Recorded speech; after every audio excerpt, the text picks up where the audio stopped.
እቺ ልጋባት ትምርት ቤት እጅግ በጣም ሞዳት ትምርት ቤት ናት። የተማርኩበትም ነው ያስተማርኩበት ትምርት ቤት ልጆቼ የተማሩበት ትምርት ልጄ አንዷ ግል ትምርት ቤት አልማርም ብላ በመንግስት ጨርሳ እዚህ የተሸለመች አሁን የአዲሱ ፍርድ ቤት ፍትህ ቢሮ ኃላፊ ናት። የኔ ልጅ ማለት ነው። በዚህ በሊጋባ እዚህ ተምራ ሊጋባ እጅግ በጣም ስንት ትውልድ ያፈራ ተነግሯል። ቅድም መንገር አንችልም። እዚሁ ነው የተማርኩት፣ እዚሁ ነው ያደግኩት፣ እዚሁ ጨረስኩ፣ እዚሁ አስተማርኩኝ ልሻለው። እዚሁ ተመድቤ ብዙ አመት ነው የሰራሁት። እጅግ ደስ የሚል ነው ብታይ። በጣም በጣም በጣም ሊጋባ በጣም ማትረሳ ናት። ዛሬ በሊጋባ በየነ አንደኛ ደረጃ ትምህርት ቤት ቅጥር ግቢ ውስጥ ተገኝተናል። በዚህ ስፍራ የተገኘንበት ምክንያት ደግሞ በመማር ማስተማር ስራ ውስጥ ለረጅም ዓመታት ያገለገሉ በርካታ እንቁ ትውልዶችን ያፈሩ መምህራን በጡረታ የሚሰናበቱበት ዕለት በመሆኑ በትምህርት ቤቱ አማካኝነት ደማቅ የሽኝት መርሃ ግብር ተዘጋጅቷል። ይህንን ዝግጅት ለመታደም ነው እንግዲህ በዚህ ስፍራ የተገኘ ነው። ሀገርን ያጸኑ ትውልድን በእውቀትና በመልካም ሰብዕና የቀረጹ እነኚህ ውብና ቅልብ ያላቸውን መምህራን በህይወት እያሉ አመስግኖ መሸኘት እንዴት መታደል ነው።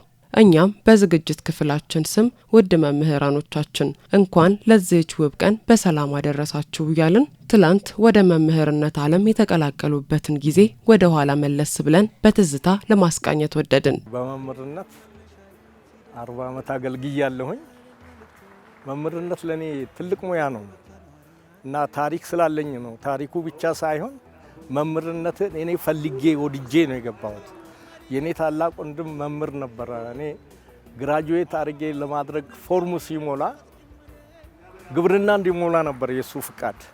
እኔ ግን ውስጤ አንድ መምህር በአሁኑ ሰዓት ዶክተር ነው፣ ዶክተር ግርማ ጥላሁን ይባላል። ውስጤ መምህርነትን ኢንፑት የጣለው እሱ። ያንን ይዤ ነው ወንድሜ ታላቅ ወንድሜ አሁን በጡረታ ወጥቶ ወናጎ ነው ያለው እና እንዳትገባ ትምህርት ሚኒስቴር መምህርነት እንዳትገባ ምናምን ብሎ የዛን ጊዜ ግብርና አበል 8 ብር ናት እና ለዛሽ ብሎ ሲለኝ እኔ ተደብቄ መምህራን ኮሌጅ ገባሁ። ውስጤ ስለነበረ ነው። ያ 8 ዓመት አገልግያለሁ። ከዛ በአብዛኛው በትምህርት አመራርነት ነው የቆየሁት። አሁን አጠቃላይ 41 ዓመት አገልግሎቴ ነው በጡረታ የተሰናበትኩት። ከነዚያ ውስጥ አሁን 21 ዓመት በሱፐርቫይዘር በመሆን አገልግያለሁ። ቀሪ አገልግሎተን በወረዳ ትምህርት ጽሕፈት ቤት በተለያዩ በስራ ሂደቶች በተለያየ ኤክስፐርት መደብ አገልግያለሁ። ወደ መምህርነት በሚገባበት ጊዜ ተስፋ የሚያስቆርጡ ነገሮች የሚነሱ ነገሮች ነበሩ። ባጣ ቆየኝ አይነት የሚያስቡ ነበሩ። በቃ ለጥቂት ጊዜ ነው የሚሉ ሰዎች ነበሩ። እኛ በነበርንበት ጊዜው የብሔራዊ ውትድርና ተመልምሎ ወጣቱ የሚሄድበት ጊዜ ስለሆነ አንዳንዱ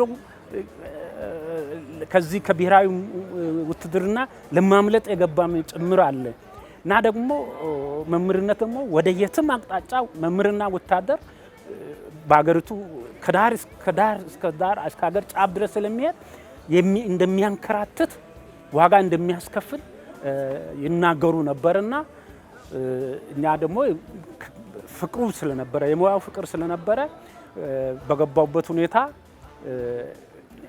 በርካታ ችግሮች ቢኖሩም ተቋቁመን ያለፍንበት ስለሆነ በእውነት በጣም እጅግ ደስ የሚል ሙያ ነው። ዛሬ እኔ ማየው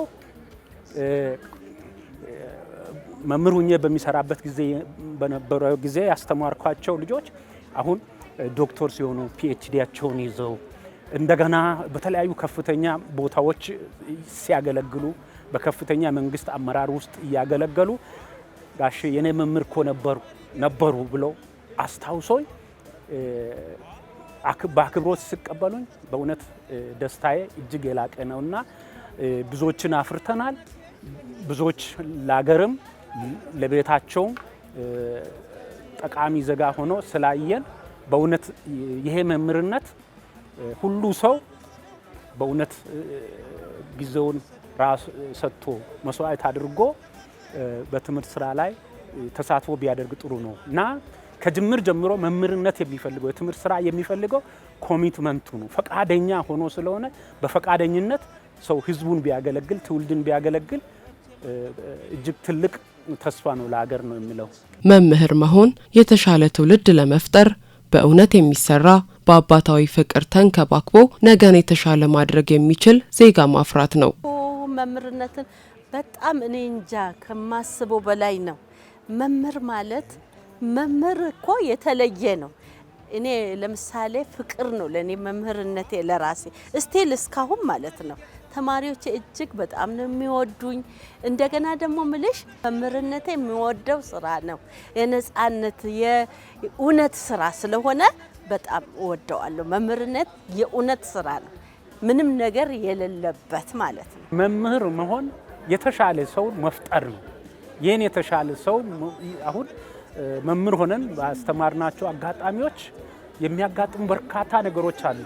ከምንም በላይ የአእምሮ እርካታ የሚሰጡ እኛ መምህር ሆነን በማስተማራችን ለትልቅ ቦታ የደረሱ የወደቁ ከመሬት የተነሱ አሉ። በአሁኑም ጊዜ ለመምህርነት ሰዎች ያላቸውን ዋጋ ሊረዱ ይገባል። መምህር ካለው ከትንሿ ነገር አካፍሎ ያስተማራቸው አሉ።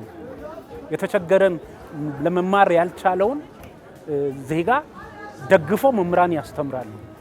እያንዳንዱ የሚያስፈልገው ነገር ሰጥተው። ስለዚህ መምህርነት ሰውን የመቅረጽ ነው፣ ትውልድን የመቅረጽ ነው፣ የሁሉ ነገር ባለቤት ነው። ስለዚህ ለማንኛውም ልማት ትምህርት አስፈላጊ ነው። ስለዚህ የተማረ ዜጋ ለማፍራት መምህር ያስፈልጋል። ለዚህ ሁሉ በዓለማችን ላሉት አሁን ትልልቅ ቦታ ለደረሱት መነሻቸው ከትምህርት ተነስተው ነው። ስለዚህ የትምህርት ስራ ወደቀ ማለት አገር ወደቀ ማለት ነው፣ ትውልድ ወደቀ ማለት ነው። ስለዚህ የመማር ማስተማር ስራ ላይ መሳተፍ፣ መማር ማስተማር ስራ ላይ የራስን አስተዋጽኦ ማበርከት ለትውልድ ትልቅ አሻራ ጥሎ ማለፍ ነው። ስለሆነ የመምህርነት ሙያ ሊወደድ ይገባል። መምህር ለመሆን ተነሳሽነት ያለው እውነተኛና ሩህሩህ ልብ ሊኖረን ይገባል። ካልሆነ ግን ትውልድን መግደል ነው። መምህርነት ራስን መስዋዕት በማድረግ ሀገርን ለማቅናት የሚከፈል ዋጋ እንጂ ጊዜያዊ ችግርን ለማለፍ ተብሎ የሚገባበት ሙያ አይደለም። መምህር ለመሆን መጀመሪያ ነው ለጀበል በእውቀት የተካነ አእምሮ ማለት ነው። መምህር ስልጠና ያስፈልገዋል።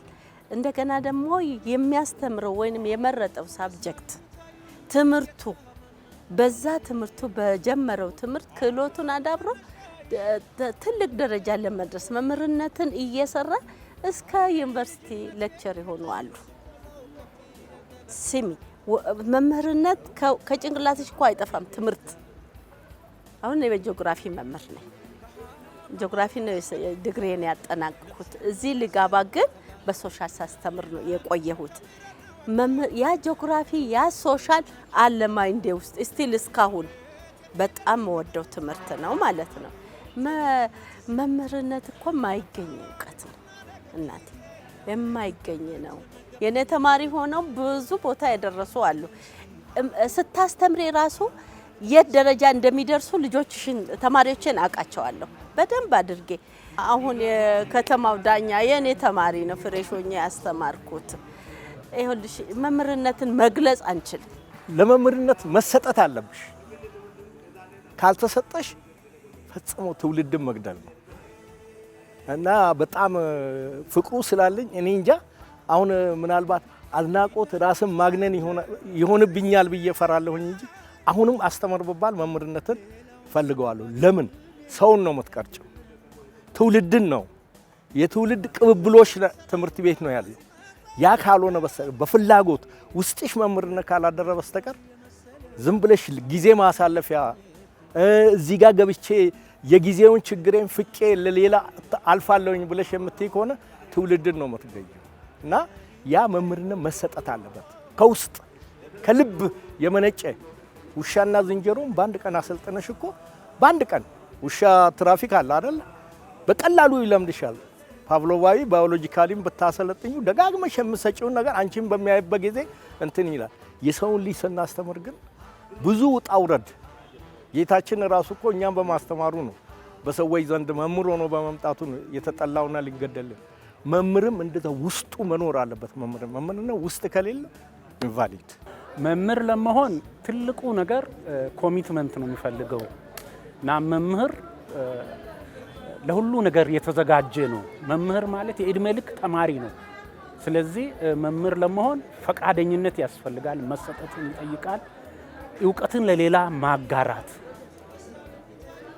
የተሻለ ሰው ማፍራት እና ዜጋን የመቅረጽ ነገር ነው። ትልቅ ነገር ነው በእውነት መምህርነት ማለት መምህር ሁሉም ነው የሚባል ነገር ነበረ በመጀመሪያ እና መምህር የሁሉ ነገር ባለቤት ነው። መምህርነት ደግሞ በጣም ትልቅ ሙያ ነውና በእውነት በተለያየ አጋጣሚ ከዚህ ሙያ ከመማር ማስተማር ሙያ ውጪ ለመግባት ብዙ እድሎች ነበሩ። ግን የሙያው ፍቅር ስላለኝ እና አንዳንድ ሰዎች እንደዚህ ይላሉ፣ ቆረብክ እንደ ከመምህርነት ከትምህርት ስራ ጋር ሲባል እኔና ትምህርት ያው እንደ መቁረብ ነው እኔ የሚቆጥረው። ሙያውን በጣም እወዳለሁ። መምህርነት ሙያ መሰጠትን ይፈልጋል፣ ሀሳብን ማካፈል ያስፈልጋል። ሰዎች ሊደመጡ ይፈልጋሉ። ሰዎችን ማዳመጥ፣ ለሰዎች ደግሞ ተፈላጊው ነገር ሰዎች የሚፈልጉት ነገር አለ። የአእምሮ ስራ ነው። ስለዚህ የአእምሮ ስራ ስለሆነ መምህር ደስተኛ ሆኖ በራሱ ያለውን በውስጥ ያለውን እውቀት ለሌላው ማካፈል ስለሚያስፈልግ መሰጠትን ነው የሚፈልገው። ለሌላ ሰው የመኖር ህይወት ነው መምህርነት። በ2009 ዓመተ ምህረት በዚህ ትምህርት ቤት በክልል ደረጃ ተመርጬ ሜዳሊያ መሸለሜ የመጀመሪያው ደስታዬ ነው። ይህን ትምህርት ቤት ከልብ አመሰግነዋለሁ። መምህራንንም ይህንን ብዬ የምለው ለምንድን ነው? ብዙ ውጣ ውረድ የነበረው ፕሮሰስ ስለነበረ ነው። ምናልባት በግል ፍላጎት በግል ስሜት ያስቀየምኳችሁ መምህራኖች፣ ወዳጆቼ፣ ጓደኞቼ አብራችሁኝ የነበራችሁ በግል በጥላቻ በስሜት ተነስቼ ያስቀየምኳችሁ ካላችሁ ይቅርታ ጠይቃለሁ። ከዛ ውጪ ግን በትምህርት ስራ አመራርም ላይ ስለነበሩ በትምህርት ጉድለት ፍሬድ በማባከን ያስቀየምኳችሁ ካላችሁ ይቅርታ አልጠይቃችሁ። ከዚህ በኋላ ወደ ገጠመኝ እሄዳለሁ። መጀመሪያ ከባህር ዳር ዩኒቨርሲቲ ተመርቄ የደረሰኝ ከፋ ክፍለ ሀገር ያሁኑ ኩሎ ኮንታ አውራጃ የዛን ጊዜ አንድ አውራጃ ነው። ኩሎ ኮንታ ከጅማ ለመሄድ በአይሮፕላን ነው። እኔ አይሮፕላን ለመጀመሪያ ጊዜ ነው አይሮፕላን ላይ ሲወጣ እና ቶሎ ተሽቀዳድሜ ለካ ከአይሮፕላን ወርዶ ገና ከተርጫ ዋካ ዋናው ሃይ ስኩል ያለበት ከተማ ድረስ የሚሄደው በበቅሎ ነው። እኔ ይሄን አላውቅም። እኔ ተንደርድሬ የት ነው የሄድኩት? አብራሪው ጋር በቃ ፊት ለፊት ለማየት ከዛ ፊት ለፊት ላይ መቀመጫ አገኘው፣ ተቀመጥኩ። ነጋዴዎቹ ከኋላ እኛን አሳልፈው ጓደኞቼም አሉ ተቀመጥን። ስንወርድ በቅሎ የለም፣ በሙሉ ያሉት በቅሎች ተይዘዋል። ዳገት ነው። ምናልባት ተርጫ በአሁኑ ሰዓት የሄዳችሁ ሰዎች ካያችሁ ከተርጫ ዋካ ድረስ ከፍተኛ ዳገት ነው። በእግር ነው የምንሄደው። በቃ ምሳ ጠዋት ቁርስ የበላው ነኝ። በኋላ የሆነ አፋፍ ጨርሰን እዚህ ጋር ነው ይሄውና ይሄው ይላል ሻንጣ የተሸከመው ልጅ። በጣም ስለራበኝ ወደኩኝ። በጣም ባይገርማችሁ ልጁ ተሸክሞኝ ስንት ከግማሽ ኪሎ ሜትር በላይ ከሄደ በኋላ ጣለኝና ከነቦርሳ ሄደ። ከዛ በኋላ መምህራን ነበሩ ይቀበላሉ። እነዛ ያቺን ቀን አረሳትም። ያቺ ቀን በህይወቴ ብዙ ነገር አስተምራኛለች። በተለያየ ቦታ ከኦቶናም እንትን ብለውን ያው እንደገና ብተና ነው ምንድነው የሚል ነገር መጥቶ ደግሞ ተበትነን መጀመሪያ ዛላሻሻ ምንድነው አቶ ሙሴ ጉኖ ነው ዋጭጋ አዎ ሙሴ የኔ ዳይሬክተር ሆኖ መጣ። የዛን ጊዜ ግን አብረን ነበረ የምንሄደውና ብዙ ጊዜ እኔ በአጋጣሚ መኪና አገኛለሁ። እኔ ከወጣው ሙሴ የፈለገ ስራ ቢኖርበት ጥሎ ነው የሚወጣው። አለበለዚያ መኪና ያገኝማ እና እኔና ሙሴ በዛ ትምህርት ቤት ውስጥ ከሰራን በኋላ ዛላሻሻ የሚባል ትምህርት ቤት ሄድን። ከዛላሻሻ ደግሞ ወደ ጉሩሞ ወይዴ ሄድን። ከጉሩሞ ወይዴ ደግሞ እዚህ ዋጃ፣ ከዋጃ ሶዶ ገባን። ይሄ ነው የኔ ገጠመኝ እንግዲህ በስራ ላይ የነበረኝ። ዛሬ በክብር የተሸኙ ጡረታ የወጡ መምህራንን ክብር ይገባቸዋል በሚል ፕሮግራም አዘጋጅተን ነበር። ለዛች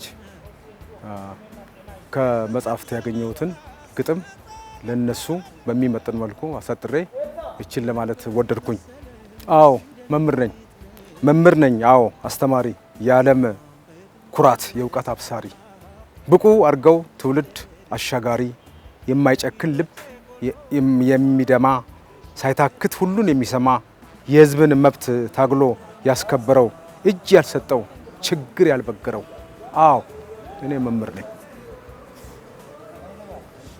አዎ እኔ ነኝ መምህር፣ የአገር ኩራት፣ አሳዳጊው ውድ ክብር አባት፣ ልበሩሩ አቃፊው እንደናት፣ የተጣለውን መክረው አስታራቂ፣ ልበቅኑ የፍቅር አፍላቂ፣ የሚወደስ ምስጉን ተመራቂ፣ ግለ ግርማው የታሪክ አዋቂ። መምህር መሆን ብዙ ዋጋ ያስከፍላል።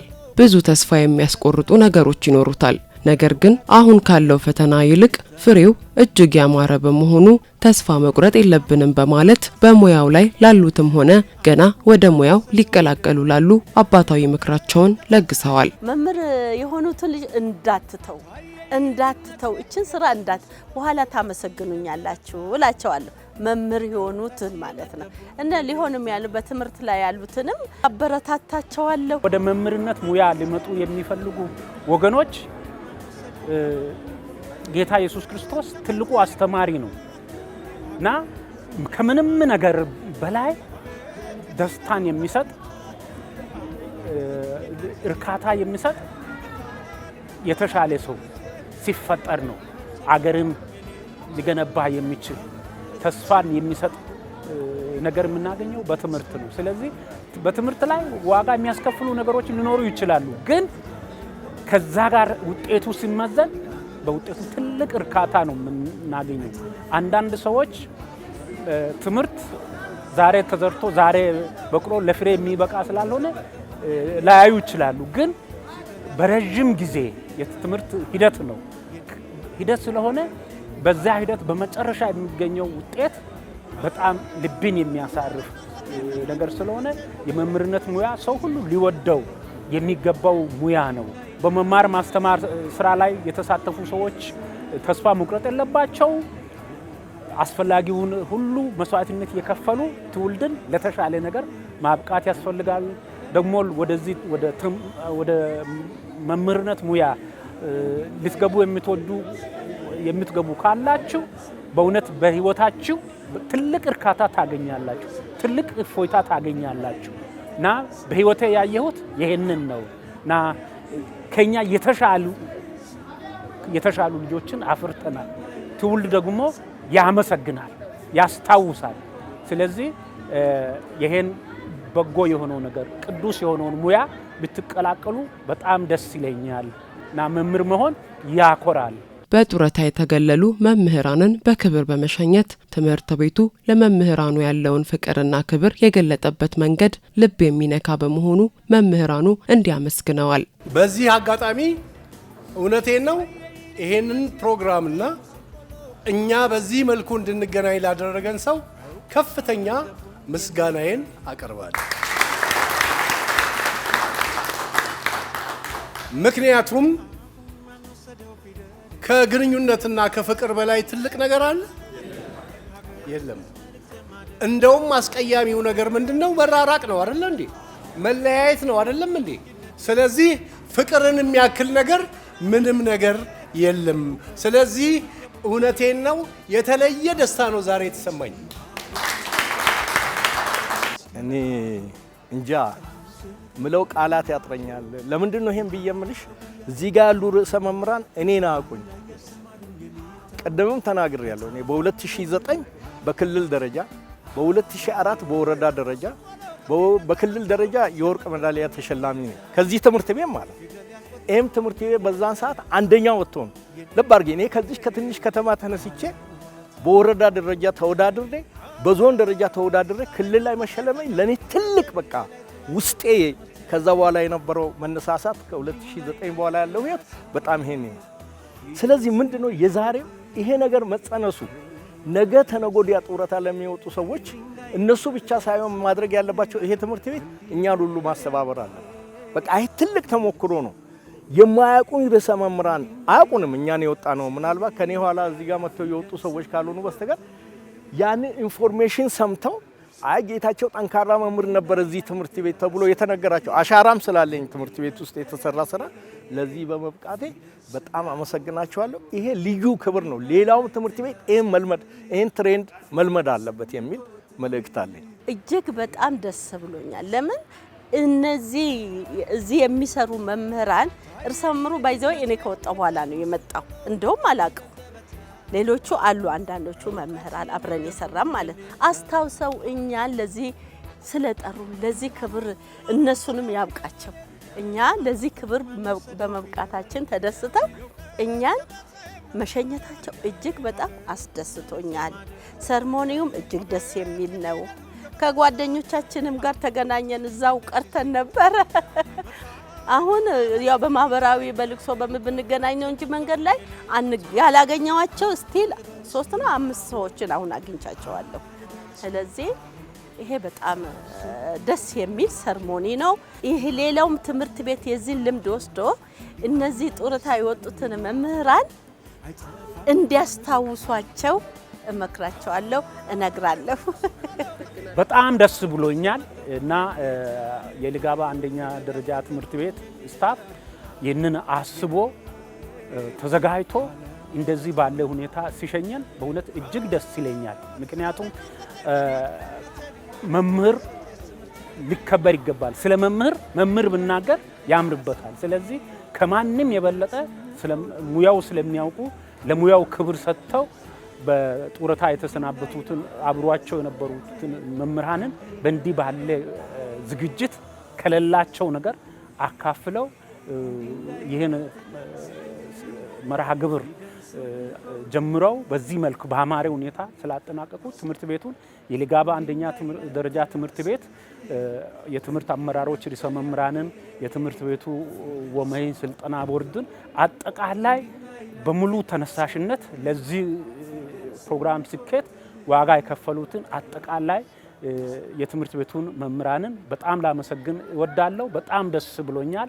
የሀገር ባለውለታ የሆኑ በየትኛውም የሥራ መስክ የተሰማሩ ሁሉ በሕይወት እያሉ ሊከበሩና ሊመሰገኑ ይገባል የዝግጅት ክፍላችን መልእክት ነው። ውድ መምህራኖቻችን እንወዳችኋለን፣ እናከብራችኋለን። እኛም የእናንተ የውድ መምህራኖቻችን ውጤቶች ነንና በሕይወታችን ላኖራችሁት መልካም አሻራ ምስጋናችን የላቀ ነው። መልካም የረፍት ጊዜ እንዲሆንላችሁ ተመኘን።